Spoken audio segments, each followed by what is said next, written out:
आप सभी साथियों को हर्ष शिकारा की तरफ से राम राम। उम्मीद करता हूँ सभी साथी ठीक होंगे। दमल फौजी साहब, राम राम फौजी साहब। कई दिन हो लिए बातचीत करे, को प्लान बनाओ, को बढ़िया ही मदद करते हैं, मिलते हैं जल्दी।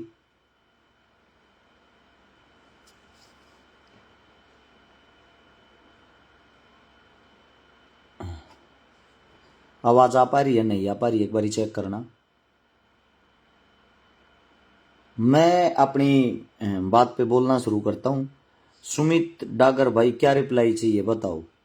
ये मेरे कई साथी कमेंट करके ये कहे ना, जो भाई रिप्लाई दे दिया यार कमेंट का। सोशल मीडिया बहुत ही कम चलाता हूं मैं, और जब हम किसी मुद्दे पर बात कराऊं उस टाइम पर जब मैं थारी कमेंट पढ़ पढ़ कर बताने लग गया तो मेरे हिसाब से मुद्दे की बात हम कर नहीं पाओगे।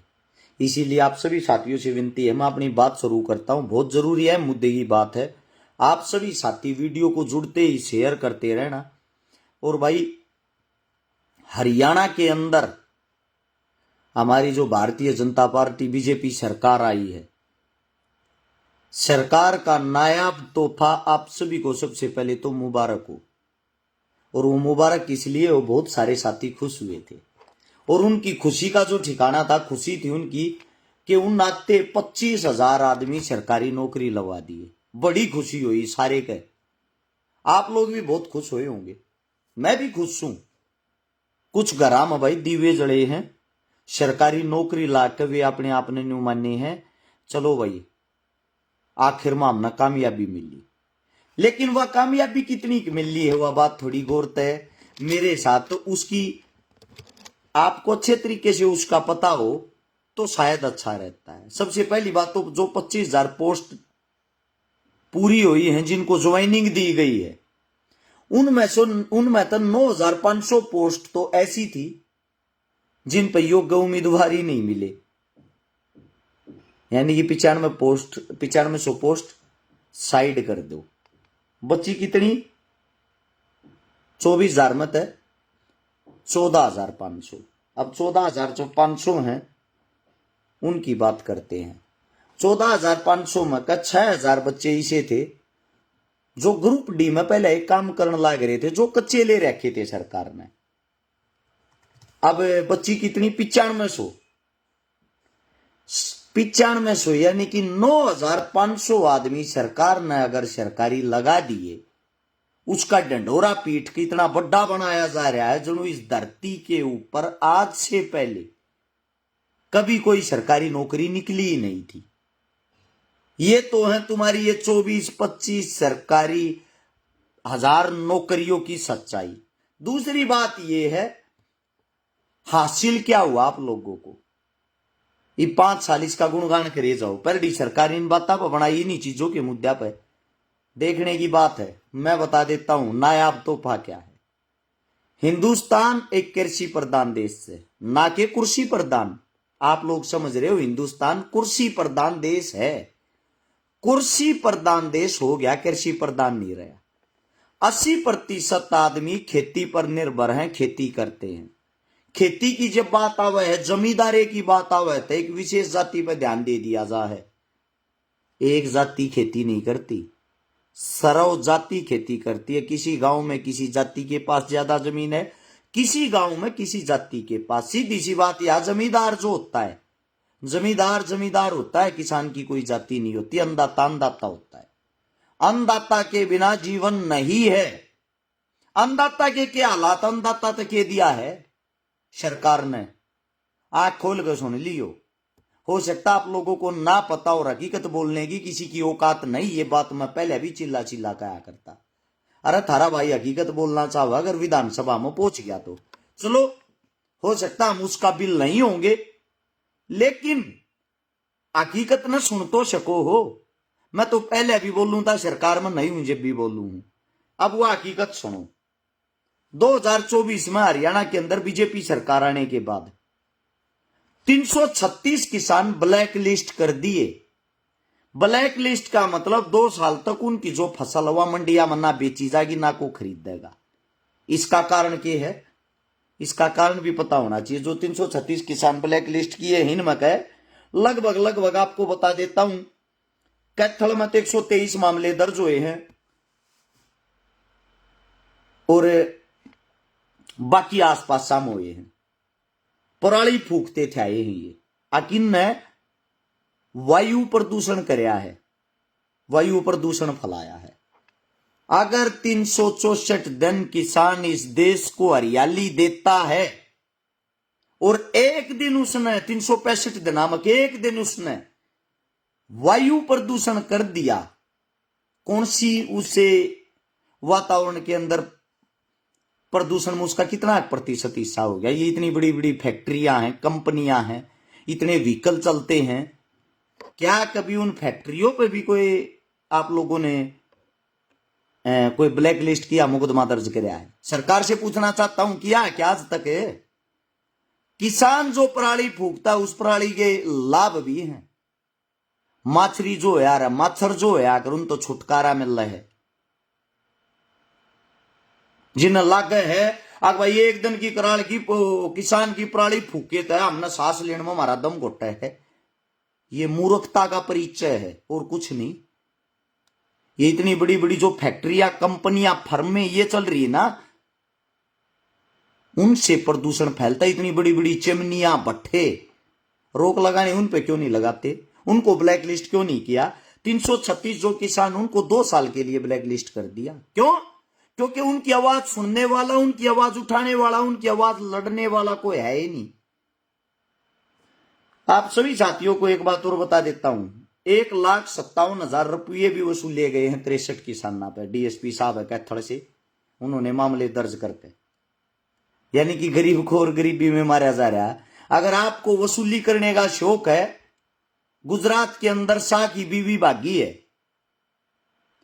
खबर चला के देख लो, कई करोड़ रुपये लेगा बाजी है, पता लग जाएगा। उसको पकड़ के दिखा दो ना, वो विदेश निकल गई। मालिया साहब पकड़ा आज तक किसी ने? ये बड़े बड़े घोटाले करके थी, इतनी बड़ी रकम लेकर भाज जाए, उनको पकड़ने वाला कोई नहीं। वाहन व्हीकल कितना है प्रदूषण देता हो, कितना है?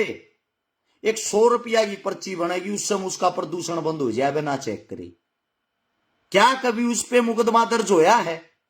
सबसे बड़ी बात, किसानों के साथ अन्याय, दोबारा फिर से लाठीचार्ज। देखो किसानों की दुर्दशा देखो।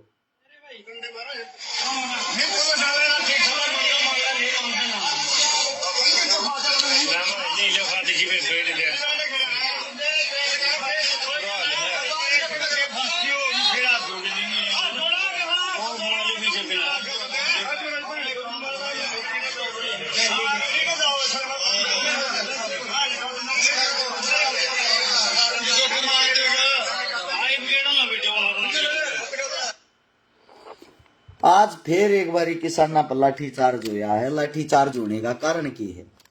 उचाना के अंदर डीएपी खाद लेने किसान गए थे, लाइन में लाए गिरे थे। काली बाजारी सरकारी सिस्टम के तहत जो डीएपी की बिजली पे किसान ने परेशान करने लग रहे हैं। खाद भी पर्ची खर्ची ते मिल रहा है। आपकी जानकारी तो अपना खाद मिल जाए ना, किसान ने खाद नहीं मिलता। किसाना का आज भी खून बहने लग रहा है, किसाना पर आज भी लाठीचार्ज होने लग रहा है। मैं उन सभी साथियों से आज एक बात पूछना चाहता हूं, जो बीजेपी का झंडा ठारे थे या अन्य पार्टियों का झंडा ठारे थे, कड़े चले गए भाई थारी वे?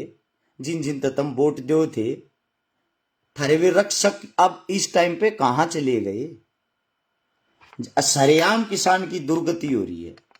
अगर कोई भाई राजी हो रहा हो बीजेपी सरकार आएगी, बीजेपी यो कर देगी, उस टाइम पे जब हम वोट मांगने जा रहे थे, हमारे पे एक ठप्पा मार रखा था, तो बीजेपी ने ठा रखी है, वो यार सरकार सबसे पहले इसी सरकार के खिलाफ उन्हीं मुद्दों पे बात कर रहा है जिन मुद्दों पे बातें करने की तुम्हारे नेताओं की औकात नहीं है। मैं आप सभी साथियों से एक बात पूछना चाहता हूं, जब किसान ही नहीं रहेगा, अन्नदाता ही नहीं रहेगा, रोटी कहां से आएगी, अन्न कहां से आएगा? देश को चलाने वाले को पीटा जा रहा है, अन्नदाता की दुर्गति हो रही है। खाद उन्हें नहीं मिल रहा, बीज उन्हें नहीं मिल रहा, रेट उन्हें नहीं मिल रहा, फसल उनकी नहीं खरीदी जा रही, पराली वे नहीं चढ़ा सकते, जबरदस्ती बैंकों में जमीन उनकी कुड़क करी जा रही है, पैसा उनसे वसूल किया जा रहा है, मुकदमे उन पर लगाए जा रहे हैं। इससे बड़ा जुल्म और क्या होगा। सलाम करता हूं उन मूर्खों को जो अब भी नारे लगाते हैं बीजेपी जिंदाबाद, बीजेपी ये, बीजेपी वो। आप सभी साथियों को बता देता हूं, जो मेरे किसान भाई हैं वे किसी एक जाति से नहीं आते। जिनको जातिवाद का कीड़ा हो रहा है, जिनका न्यू हो रहा है, आगे लोगों की एक माइंड सेट हो गया। वो माइंड किस प्रकार से सेट हो गया, किसान का मतलब तो जाट हो है, 35 कर रखा कि जो जाट्स हैं उनका बुरा करे जाओ। बीजेपी के दिमाग में बढ़ रही है यह बात। उनके पीछे लागे रहो। जो 35 जाति हुआ थारे अपने आप राजी हुई रहेगी। 35 पकड़ लो, एक का लात मार दो, 35 राजी करती एक पर मुकदमा कर दो। या तो है हरियाणा की स्ट्रेची। हरियाणा से अगर आप बाहर जाओगे मुसलमाना के सर पर चढ़ जाओ, हिंदुआ का झंडा ठा लो, मुसलमाना ने टारगेट करे जाओ, हिंदुआ ने राजी करे जाओ। काम करने की किसी ने कोई जरूरत नहीं। सबसे बुरी बात है ये। आप सभी साथियों को बता देता हूं, जब राजा बनाया जाता है, राजा न्याय प्रिय होता है, उसके लिए सब एक समान होते हैं। हिंदू हो, मुसलमान हो, जाट हो, ब्राह्मण हो, वाल्मीकि हो, कोई भी हो। यहां आके जातिवाद का खेल इसलिए खेला जाता है। हमारी राजनीति ऐसी होगी, कृषि प्रधान से छोड़कर कुर्सी प्रधान पाए गए हैं। हमें काम करने की जरूरत ही नहीं। किस लिए काम करना है। जातिवाद कराओ वोट पाओ, हिंदू मुसलमान कराओ वोट पाओ, मंदिर मस्जिद कराओ वोट पाओ। के भड़क रहेगी भाई काम करने की। अमीर अमीर होता जा रहा है, गरीब दिन पे दिन और गरीब होता जाने लग रहा है। किसाना के पल्ला था भाई गांठ बांध लो। सरकारी बाई आई है, पूर्ण बहुमत आ रही है, वोट तम मंदे रह किसी और ने नहीं। जूत तो खाने पड़ेंगे, आदत गेर लो। या तो तड़वे चाटने की आदत गेर लो, या फिर जूत खाने की आदत गेर लो। हमारे जैसे जो थे जिन्होंने कोशिश करी लड़ांगे, लड़का अगर विधानसभा में पहुंच गया, अपने के लिए हक की आवाज उठाओगे, वो आज वहां तक तो आप लोगों ने पता नहीं किस कारण से नहीं पहुंचने दी। उस टाइम पर तो दो चीज दिखने लग रही थी, कांग्रेस बीजेपी। उड्डा साहब आने लग रहे हैं, उड्डा साहब ना हार जा। आप सबसे पूछना चाहता हूं भाई, वही हुड्डा साहब, वही नायब सिंह सैनी, सुभाष बराड़ा, फोटो भी देखा होगा, एक साथ बैठ कर खाना खाओ थे, एक साथ बैठ कर हंसते थे, एक दूसरे ने बधाई देते। लेकिन जो आप लोग हो, आप लोग आज भी मुंह सुजाए बैठे हो। इन हमारे कहीं तो बीजेपी की वोट नहीं दी, इन हमारे कहीं तो कांग्रेस की वोट नहीं दी। ये सब पर्दे के पीछे एक इनका ना तो आज तक काम रुक क्या, ना जिंदगी में रुक सकता। कोई भी सरकार आओ, कोई भी जाओ, हारा हुआ नेता भी जीते हुए नेता के समान ही है। लड़ाई होती है आप लोगों की और हमारी। आप लोगों के सामने एक बात और भी बता देता हूं, विधानसभा के अंदर अगर बात आ जाए विधायक की तनख्वाह घटाने की, बढ़ाने की, इनका भत्ता घटाने बढ़ाने की, इनका फंड घटाने बढ़ाने की, नेता कांग्रेस का हो, बीजेपी का हो, अन्य दल का हो, सारे इकट्ठे होकर अपनी लड़ाई लड़े हो रही है। सब इकट्ठे हो गए। थारी लड़ाई तक दिन इकट्ठा होकर ना लड़ी। एक और मेरा भाई अरे किलकी मारने लग रहा है शोरान साहब, केवल हुड्डा सरकार बना ले भाई। मैं कड़ा रोक रहा हूं, मैं कड़ा बेल बांध रहा हूं, मन्ना थोड़ी रोकी है भाई। ये थारे वर्ग के जो भाई है ना, प्रचारक, ये सोशल मीडिया वाले, इनके कारण तो ये दोबारा से सरकार बनवा दी बीजेपी की। ये जो के मोरू के मारे जाना, केवल हुड्डा सरकार, केवल शैलजा सरकार, केवल फलाना सरकार। बीजेपी जीती नहीं है, बीजेपी कांग्रेस ने जिताई है, क्योंकि कांग्रेस के अंदर कहीं एकता थी ही नहीं। गारंटी के साथ मैं कहता हूं, सिर्फ आप अपनी बात करता हूं। न्यू कहा करते मेरे पीछे तो 1000 पर्ची आ ज्यादा बहुत गणी है। 1.25 महीने की मेहनत में 15,000 वोट ली हैं, बिना पैसा बांटे, बिना दारू बांटे, मेहनत की, संघर्ष की, इज्जत की। बहुत संतुष्ट हूं, मेरे लिए 1.5 लाख के बराबर हैं वे 15,000। अगर मेरे को टिकट मिल रही होती, मैं कांग्रेस पार्टी तो मांगू था। मेरी सीट पर किसी को प्रचार करने तक की जरूरत नहीं थी, 1 लाख वोटा की जीत होती। यह बात पहले भी कही थी, हारने के बाद भी कह रहा हूं। 7 में कम से कम 10 सीटें ऐसी थी जिनमें कांग्रेस हार रही है। उन सीटा पर 3,000 से लेकर 5 से 6,000 वोट पर्सनली तौर पे आपके भाई के साथ जुड़ी हुई थी, वे सीटें मैं दिलवाता, सरकार अपने आप बन जाती। सरकार आ रही अपने अहंकार में, अपने घमंड में। इनको तो ये हो गया था थारी तो 60-70 सीट एक तरफा, तुम न को हरानी है ही नहीं। जितने जो भी तुम्हारे ये है ना आज तक के, ये जिनको काम नहीं करया उन अपने दम पे जताओ। और तलवे चाटने का हमें ना कल शौक था ना आज शौक है। कल भी सेम जुबान थी, आज भी सेम जुबान है, टोन वही रहेगी। झुकना मंजूर नहीं है, गर्दन कटवाना मंजूर है। और गर्दन उसी की कटती है जिसकी खड़ी रहती है, झुकने वालों की नहीं कटती। मेरे जितने नौजवान साथी हैं, पढ़े लिखे साथी हैं, युवा साथी हैं, आप सभी साथियों को एक बात बता देता हूं, भविष्य आप लोगों के हाथ में है। जब अकेला रस शिकारा इतनी बड़ी बड़ी पार्टियों के सामने, इतने बड़े बड़े दिग्गज नेताओं के सामने, इतने बड़े अरब खरबपतियों के सामने खड़ा हो गए और 15,000 वोट ले सकता है मेरे भाइयों। जहां आप लोगों के अंदर टैलेंट है, आप लोग अपने दम पर सरकार बना सकते हो, आने वाले नेता तैयार कर सकते हो, अपने हक की आवाज उठा सकते हो, इस जातिवाद को खत्म कर सकते हो, ये बता देता हूं। एक मेरा साथी कहने लग रहा, तू नू मेवात से जीत सकता, अगली बार मेवात से ट्राई करना। भाई साहब कमेंट लिखने में कोई आंगलियां नहीं दुखती, ना गूठे घिसते, गदागद के मैं लिख दो। आड़ा तू न्यू भी लिख देगा, अरे शिकारा चोर है, सम्मान के साथ वो भी एक्सेप्ट करूँ हूँ। आड़ा तू न्यू भी लिख देगा ठग है, वो भी एक्सेप्ट करूँ हूँ।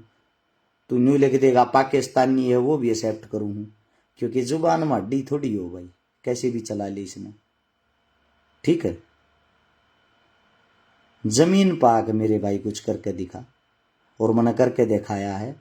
वो करके यो दिखाया है, समाज सेवा करी, मेहनत लाग करी, उसमें नाम है।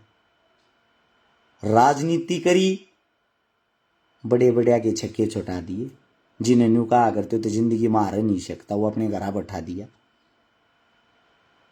भले ही मैं ना जीत्या हूं, लेकिन 15,000 वोट तेरे अच्छे अच्छे जिन्हें 20-20 साल की जिनका राजनीतिक कैरियर हो गया, निर्दलीय उन लड़ा दिए, उनका ना आती 1.25 महीने माई है, तो यो मेरे काम का इनाम है। इस जो न्यू कहा करते गांव में मेंबर भी ना बने, न्यू ना बने, 100 पर्ची भी ना है, 200 भी ना है, ये विर्क भाई न कही बात बिला उड्डा का मैच फिक्स था भाई। राजनीति है भाई, कुछ भी किंतु परंतु हो सकता है। मैं इतना बड़ा राजनेता तो नहीं हूं कि मैं ये बात कह सकूं, लेकिन मैं आप सबको एक बात जरूर कह बता सकता हूं, और वो बात ये है, अपने हक के लिए लड़ना सीख लो। बिना रोए माँ भी चूची नहीं पे आ रहा, दूध नहीं दिया रहा। और किसानों की इससे भी बुरी हालत होनी, किसानों आप लोग तैयार रहना। उसका कारण ये है क्योंकि आप लोगों ने अपने बच्चों पे यकीन नहीं किया, अपने बीच में से कोई नेता तैयार नहीं कराया, किसी भी नेता को चुन के आप लोगों ने विधानसभा तक नहीं पहुंचाया जो आप लोगों की आवाज उठा सके। या तो आप लोगों ने वे घसे पिटे नेता उड़ पहुंचाए हैं जो आज तक बिना मांगे जिन वोट मिल ली है, या आप लोगों ने उड़ वे नेता पहुंचाए हैं जो विपक्ष की भूमिका निभाते हैं। सत्यता के साथ ना तो पहले कोई नेता ऐसा था जो आप लोगों के लिए लड़ सके, अगर ऐसा होता तो शायद आप लोगों की दुर्गति नहीं होती। और आज भी आप लोगों ने पाया कुछ नहीं, खोया खोया है। शर्म और दुर्भाग्य की बात है, कृषि प्रधान देश होने के बाद जो मेरे किसान साथी हैं वे हर हलके से, हर जिले से अपने बच्चों को तैयार नहीं कर रहे, अपने बच्चों के भविष्य को नहीं देख रहे, अपने अंदर से ऐसा नेता तैयार नहीं कर सके जो विधानसभा में जाके आप लोगों की लड़ाई लड़ सके, आप लोगों की आवाज उठा सके, आप लोगों की मजबूती बन सके। मेरे लिए दुख की बात है।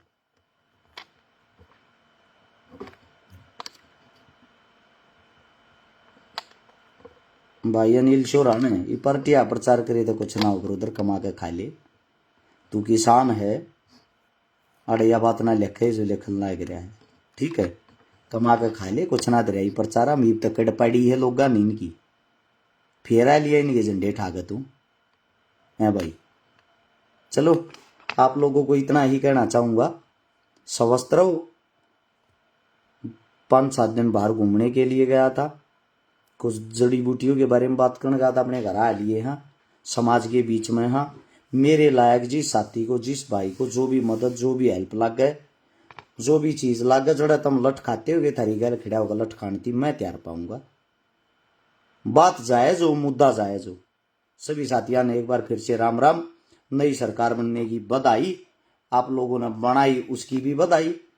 अपना काम मेहनत संघर्ष करना पहले भी था, आज भी है और वो आगे भी रहेगा। धन्यवाद आप सबका। जय हिंद, जय भारत, जय भगत, जय भीम।